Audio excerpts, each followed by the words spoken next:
Амьдралыг гол гэж төсөөлвөл тэр ширүүн урсгалд заримдаа үнэхээр гоё адал явдалтай байдаг ч тэр амьдрал гэх их урсгалаас хаяа ч гэсэн өөрийн мэдлгүй гарч чад. Евро ингэж хараад байгаагаа би л заримдаа хараад аягүй их гайхдаг.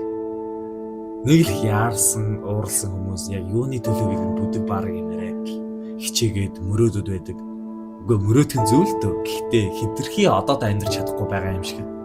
Хичээлээсээ тараад явж байхад үзэгдэх нар салхи зам хүмүүс хүүхдүүд хажуугаар өнгөрөх машин хорооны үзүүрт нэдрэгдэх хаалганаас ч амьдрал гих гоо үзмжийг мэдрэх боломжтой байхад дахин хизээж давтагдчихгүй тэр сайхан орчиндоо багч болов анхаарлаа хүлгээд толгой дотроо л амьдраад байгаа юм шиг санагддаг.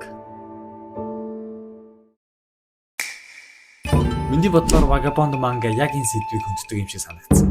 Манганы гол дүр маань наранд орох дийлдэшгүй нэгэн болно гэх их хүсэл эрмэлзэл нь амнаас нь үнэтэй байсан ч тэр наранд орох дийлдэшгүй нэгэн болсны дараа яг үнэндээ тэр цол амшиг нь үнэтэй заршгүй дуусшгүй баялаг байж чадсан уу гэдэг чинь нэг асуудал.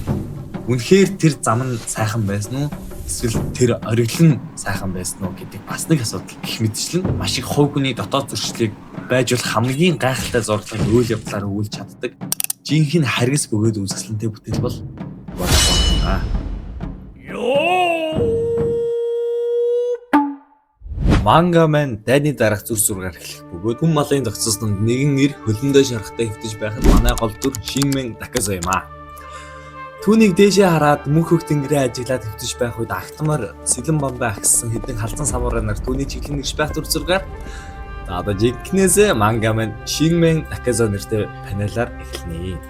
Зэрэгэд ээж ихнэр хоёроосоо өршөөлөрийн газар долоон хэвтэх найз дээрээ Takazo минь нэрш байх ба уйлынхаа найзынх нь алтар нэрийг Matahaachi гэдэг.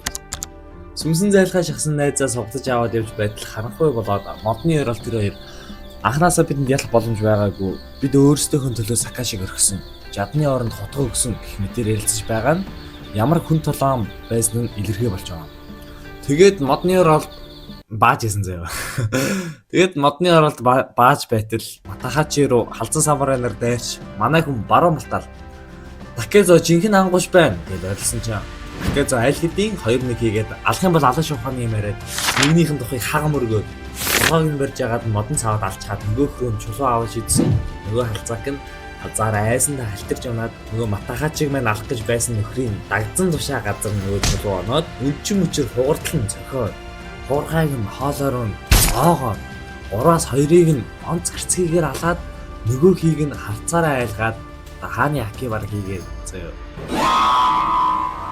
Цаашаага явж байхдаа би л өгөхгүй. Би бол Shinmen Takazo гэж Takazo хэлэхэд нөгөөх нь би өгөхгүй. Би бол хооны дэм Matahaachi гэдэг бас дураар хэлж байгаа юм. Тэгсэн чи манай Matahaachi туйлдаа хүрсэн бололтой газар унаад өгөө. Тэгээд Takazo хэд алхаад модноос гартал 2 хоногийн өмнөх тулаан болсон газартаа ирсэн байхад ба төд удалгүй Takazo-гийн чамарнаас нь цус хараад бас унаад өгнө. Тэгсэн хажууд нэг охин хараа зогсож байх ба ингээд chapter 1 дуусна. Зөө.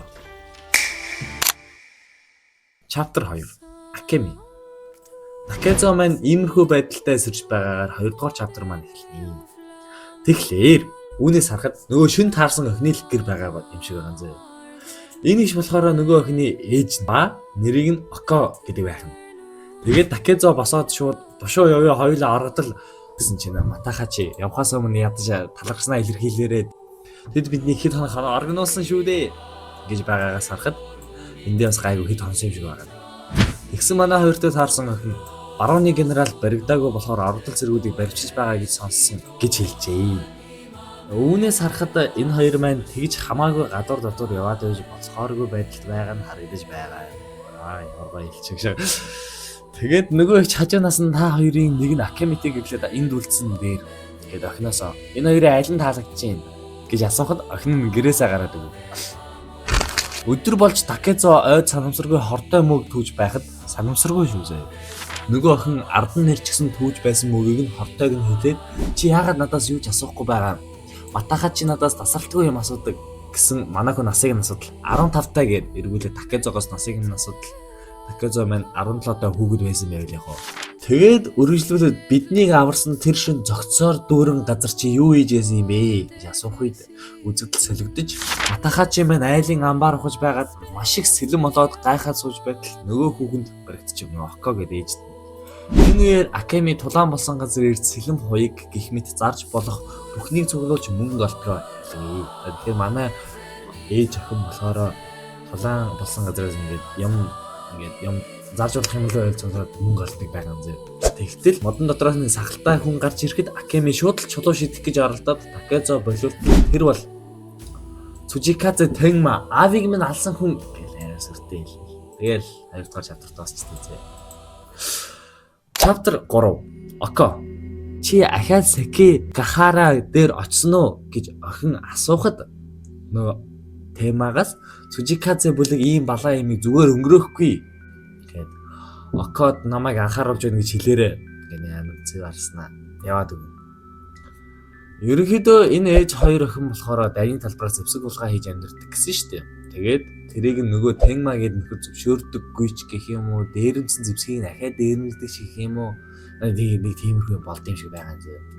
Энэ дөрөв болохоор Тэнмаг эргэтэн бэлдээд тулгаан зэвсгээ дээвэртээ нууж байх ба нэг л юм бэлдээд байгаа нугаас харагдаж байгаа юм зэ.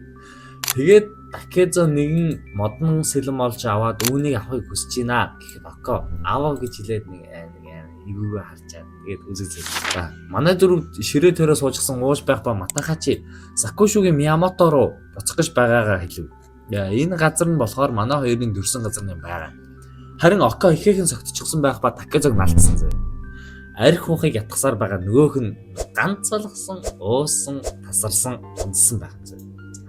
Такезо зүүдэндээ бага насаа зүүдлэх ба аав руугаа очин ээжигээ хаана байгаа гэсэн аав нь охин шиг маяглахаа болж үз. Одооноос түүнийг ээжээ гэж битгий бодоод бай. Муу зулбсан. Над руу битгий тэгж хараад бай. Дараатан шиг харцаараа. Ингээд Мусаши зэрэгэд хажууд нь Око хараад сууж байх ба уруул амд нь хүрээд үнсэгт нь Такезо цаасан түлхчихдэг. Энэ үеэр нөгөө Тэнмагийн толгойлдог Цужикадзе бүлгийнхэн хүрээд ирхэн дээ. Chapter 4. Цужикадзе gang. Око Такезог өөрийг нь ичгүүртэй байдалд оруулаа гэж уурлах зур Тэнмагийн бүлгэм ороод ирвэ. Орж ирээд шууд л туслахууд нь байшин нэгжиж эхлэх ба Тэнма Окод чи надтай гэрлэл ингэж амьдрах хэрэггүй болно гэхэд Око өхрийг минь алсан хүдээ яах гэж гэрлэх юм бэ? Йоо би амар тэрийг байгаа. За тэр яг гэхэд Тэнма уурлаад нөгөө хидтэй таазыг шалга гэхэд туслахууд нь дээвэрлөө таншаад нуусан зэвсэг надад ба шүүгэнд нь ногдож байсан Акамич баригдана. Тэнма нөгөөдөлд Акамиг гэж хэлснээр Окогийн байгаа өрөөрөө ороход хаалганы ард манай хоёр Тэнма руу дайрахаар хүлээж байсан ч Тэнма түүнийг нь мэдчихсэн байдаг ба хаалгыг зүүн цохиод Матахачиг унгаж эвдэлсэн хаалгаад Такезо газар савчихсан. Гэвч Такезо гарын алгыг нь тас хазаад нүүрлөө нөлөмжөнгуудаа нөгөө модон сэлмээрээ зогсноор энэ бүлэг дуусчихсан. Chapter 5. Loot game. Матахачи шууд л туслахуудтай тултаж эхлэх ба Тэнма амар нэг эсрэг нэг хийх гэж байгаа болов уу гэж харсан чинь амар завтаад би юм харцыг хизээж харж ирсэнгүү түүний нүд яг л чөтгөр эсвэл араадных мэд гээд амар айгаад зогтож чагаад алаалчихдээ. Энэ үеэр Матахачич бас үлдсэн дөрвийг шороо долоолгуулчихсан байг. Ямар эргүүч. За яг нь юутайч нөгөө дөрөв алдсан зав. Тэгээд манай хоёр ялсандаа баярлаад бүжиглэж байхыг нь ээж охин хоёр хар. Инээснээ гинт бид явахгүй бол Тэнмагийн дүү Цужикадзе Кохед алуулах болно. Инээснээр эхний 5 бүлэг маань дуусч байгаамаа. За тэгээд энэ хүү Vagabond гэх домог мангагаа би одоо тайлбарлах гэж бүдэг бараг л нэг шиг боллоо. Тэгээд би өөрөөсөө гэрэлж чинь, та нараас гэрэлж чинь, хоёр горон талаа гэрэлж чинь. Тэгэхээр зүгээр л үтсэн бол баярлалаа.